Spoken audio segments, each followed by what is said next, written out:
প্রাণপ্রিয় হবিগঞ্জবাসী, আমি জানতে চাচ্ছি আপনারা সকলে কেমন আছেন। আল্লাহ রাব্বুল আলামিন কিয়ামতের দিন যখন কায়েম করবেন, ওই সময় চিত্র হবে ইসরাফিল আলাইহিস সালাম প্রধানত 3টা ফুঁ দেবেন। ও মুসলমান ভাইয়েরা বলেন তো, ফুঁ দেবেন কয়টা? 3টা ফুঁ দেবেন। প্রথম ফুঁয়ের নাম হলো ফাজাউন। ফাজাউন নামক প্রথম ফুঁ, এই ফুঁয়ের মাধ্যমে প্রত্যেকটা মানুষের কলিজার মধ্যে ভয়ের পয়দা হবে। আল্লাহু আকবার। 2 নম্বর ফুঁ দেওয়া হবে, নাম হলো সাকুন। এই ফুঁয়ের নাম হলো বিকট আওয়াজ সম্বলিত ফুঁ, সবাই মারা যাবে, কিয়ামত কায়েম হয়ে যাবে, সবাই মারা যাবে। 3 নম্বর ফুঁ, এই ফুঁ যখন দেওয়া হবে কিয়ামুল রাব্বিল আলামিন, সবাই দাঁড়িয়ে যাবে। মানুষগুলো দাঁড়ানোর পরে 3টা দল হয়ে যাবে। এক দল সরাসরি জান্নাতি, জান্নাতের ফেরেশতারা আসবে, ওয়েলকাম জানাবে, বলবে আল্লাহর গোলাম জান্নাতে যাও। আরেক দল পায়ে হেঁটে হেঁটে যাবে, আল্লাহর ফেরেশতারা বলবে হিসাব দাও, ডান পাল্লা ভারী তুমি জান্নাতি, বাম পাল্লা ভারী তুমি জাহান্নামী। বান্দার হিসাব নেওয়া হবে। নবীজি বলেন মান নুকিশা উযিবা, জিজ্ঞাসা করা হলে তারে জাহান্নামে দেওয়া হবে। যদি বলা হয় বান্দা তুমি এই কাজটা কেন করলে, বান্দা জাহান্নামে। যদি বলা হয় কেন করো নাই, তবুও জাহান্নামে। এই জন্য আল্লাহর কাছে আমরা হিসাব চাই না, আল্লাহর কাছে বিচার চাই না, আল্লাহর কাছে আমরা দয়া পেয়ে জান্নাত চাই। কোন আমিন। 3টা দল ভাগ হয়ে গেল। এক দল জান্নাতি, আরেক দল হিসাব হবে, আরেক দলের হিসাব হবে না, জাহান্নামী। এই যে 3য় দল যারা হবে জাহান্নামী দল, এই দলের মধ্যে চিত্র হবে 10টা। জোরে বলেন কয়টা? আমার বন্ধুগণ মনোযোগ বাড়ায় দেন। 1 নম্বর পাপ হলো মানুষের সঙ্গে মানুষ মুআমালাত করে কথা লাগানো যাবে না। 2 নম্বর হলো হারাম খাওয়া যাবে। 3 নম্বর সুদ খাওয়া যাবে না। সুদখোর যারা হবে তাদের কি হবে? পা 2টা বেঁধে ফেলা হবে, আসমানের দিকে লটকানো, মাথা থাকবে নিচে। একটু চিন্তা করেন কত কষ্ট হতে পারে। পা 2টা উপরে বাঁধা থাকবে। নবীজি বলেন ও আমার উম্মত, টেনে টেনে তাদেরকে জাহান্নামে নেওয়া হবে। অপরাধ শুধু সুদ খাওয়া। আজকে মুসলমান বলেন তো, এই সুদের পরিমাণ বাংলাদেশে কম না বেশি? আমরা সবাই সুদমুক্ত বাংলাদেশ চাই, পড়েন ইনশাআল্লাহ। 4 নম্বর পাপ হলো অবিচার করা। ও মুসলমান বলেন তো, আজকে ন্যায় বিচার বাংলাদেশে আছে না বিদায় নিয়েছে? একদম বিদায় নিয়েছে, কথা বলেন ঠিক কিনা? অথচ তিরমিজির হাদিস, নবীজি বলেন মান ক্বালা বিহি সাদাকা, কোরআন দিয়ে যারা বলে তারা হলো সত্যবাদী। মান হাকামা বিহি আদালা। আল্লাহ রাব্বুল আলামিন বলেন জান্নাতি আর জাহান্নামী 2 দল ভাগ হয়ে গেল। জান্নাতীরা ডেকে ডেকে আরেকজনকে বলবে ওই যে দেখো সাকর, সাকর নামক জাহান্নামে আমার ভাই পড়ে আছে, চলো তো দেখি কাছে যাই। ও ভাই জাহান্নামে কেন আসলা? তারা বলবে লামনা কুমিনাল মুসাল্লিন, নামাজ পড়তাম না। তারা নামাজ পড়তো না, এই কারণে জাহান্নামে। ও মুসলমান বলেন, এই যে জান্নাতি আর জাহান্নামী 2 দল কি কখনো সমান হতে পারে? নামাজ পড়লে জান্নাতে যাওয়া যায়। ও যুবক ভাই, তোমাদেরকে বলছি অনেক সময় অন্যায় কাজে তোমরা নিমগ্ন আছো, পাপের কাজের মধ্যে নিমগ্ন আছো। ও যুবতী বোন, তোমরা গুনার মধ্যে আছো, তোমরা বলতে চাও আমরা পাপ মুক্ত জিন্দেগি চাই। পাপগুলো কিভাবে ছাড়বো? আল্লাহ একটা আমল দিলেন, তার নাম হলো নামাজ। জোরে পড়ুন সুবহানাল্লাহ। আল্লাহ বলেন ইন্নাস সালাতা তানহা আনিল ফাহশা ওয়াল মুনকার। জোরে বলুন আল্লাহু আকবার। আল্লাহ বলেন নিশ্চয়ই নামাজ তোমার অশ্লীলতা, পাপাচার থেকে, মন্দ কাজ থেকে হেফাজতে রাখবে। আরেকবার বলেন না সুবহানাল্লাহ। বলতে পারেন হুজুর আমি তো নামাজ পড়ি, কিন্তু আমি তো গুনাহ ছাড়তে পারি নাই। আমি বলবো আপনার নামাজ হয় নাই। কথা বলেন ঠিক কিনা? আল্লাহর কথা কখনো মিথ্যা হবে? আল্লাহর কথা মিথ্যা নয়, হয় আপনার নামাজ হয় নাই, এই কারণে আপনার ভেতর থেকে পাপগুলো ছুটে যায় নাই। যদি নামাজের মতো নামাজ হয়, অবশ্যই পাপ মুক্ত জিন্দেগি একজন দান করবেন, তিনি কে? আরেকবার পড়েন, কে? তাহলে আমরা 5 ওয়াক্ত নামাজ পড়বো তো ইনশাআল্লাহ। অনেক যুবক আছে রাত্রিবেলা শুয়ে পড়ে, সকালবেলা হয় কখন টের পায় না। জোহরের সময় ঘুম ভাঙে বেলা 10টা বেজে যায়।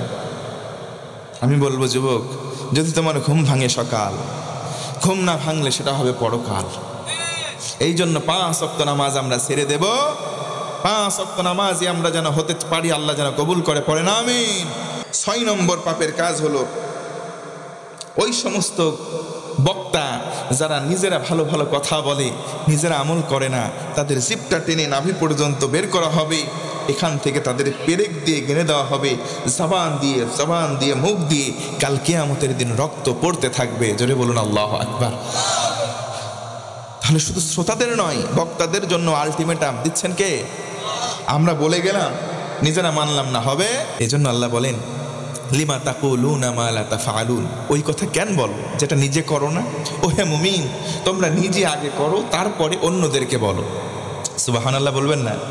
কু আনফুসাকুম ওয়া আহলিকুম নারা, নিজে জাহান্নামের অগ্নি থেকে বাঁচো, আহলদেরকেও বাঁচাও। ঘোষণা কার? এজন্য আমরা শুধু বলবো না, মানারও চেষ্টা করব ইনশা। 7 নম্বর হলো অন্যের ব্যাপারে অপবাদ রটনা করে তারা, যাদেরকে আগুনের উপরে বারবিকিউ করা হয়, আগুনের উপরে যাদেরকে ভাজা হবে। আমরা মুরগি দেখি না বারবিকিউ করে?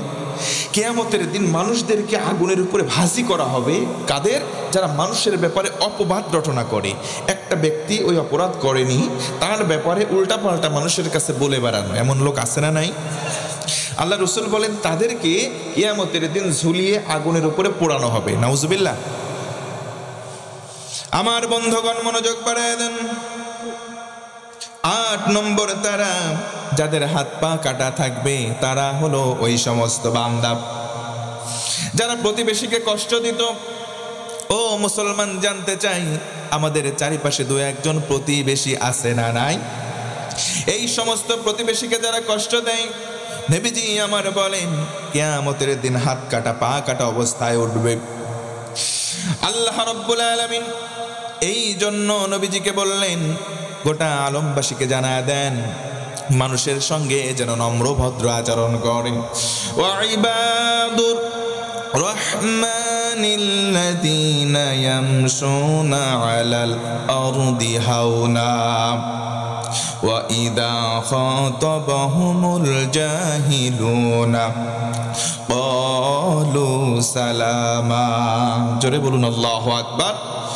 আল্লাহ রাব্বুল আলামিন বলেন, আমি রহমান হব, আমি আমার বান্দাগুলোকে দয়া করব ওই সময় যখন জমিনে চলাচলের ক্ষেত্রে তারা নম্র ভদ্র হয়ে চলবে। পড়েন সুবহানাল্লাহ।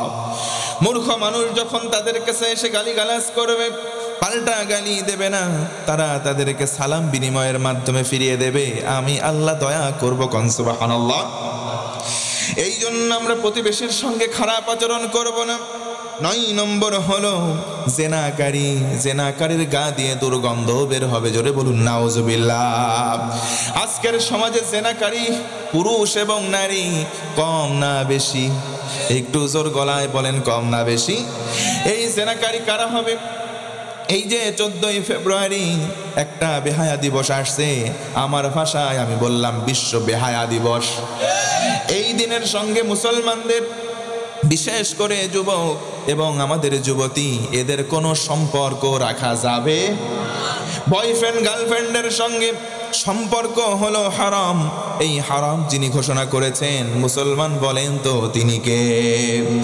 আল্লাহ রাব্বুল আলামিন এই জন্য বলেন, ও আমার বোন, ও আমার যুবক ভাইরা, তোমাদেরকে বলছি আল্লাহ পাকের কওল, তুমি যদি জেনাকারী হও, জেনাকারী রমণীকেই তুমি পাবা। ও আমার বোন, তুমি যদি জেনাকারিনী হও, জেনাকার পুরুষকেই সঙ্গী হিসেবে পাবা। ঘোষণাকার। তুমি চিন্তা করতেছো 10 জন আমার বয়ফ্রেন্ড, সকালবেলা 1 ঘন্টা একজনের সঙ্গে, আবার দুপুরবেলা একজনের সঙ্গে, বিকালবেলা একজনের সঙ্গে, রাতের বেলা ডেটিং আর একজনের সঙ্গে, এমন 12 জনের সঙ্গে সম্পর্ক করনেওয়ালা আছে না নাই? আবার মাঝে মধ্যে তারা সেকাও খায়। এক বান্ধবী আরেক বান্ধবীরে কয়, ও বান্ধবী, তোর কোন কোন জায়গায় ব্যথা একটু আমার কাছে বল। এমন সেকা দেনেওয়ালা পুরুষ দু একটা এখানে আছে না নাই? এই অশ্লীলতার সঙ্গে আমাদের কোনো সম্পর্ক রাখা যাবে? এই জন্য নবীজি বলেন, কিয়ামতের দিন জেনাকার পুরুষ এবং নারী উঠবে, তাদের গা দিয়ে দুর্গন্ধ বের হবে, পড়েন নাউজুবিল্লাহ। 10 নম্বর হলো ওই সমস্ত মানুষ যারা অহংকার করে সমাজের মধ্যে চলতো, অহংকার মানুষগুলোকে আল্লাহ তাআলা একটা চাদর পেঁচিয়ে দেবেন।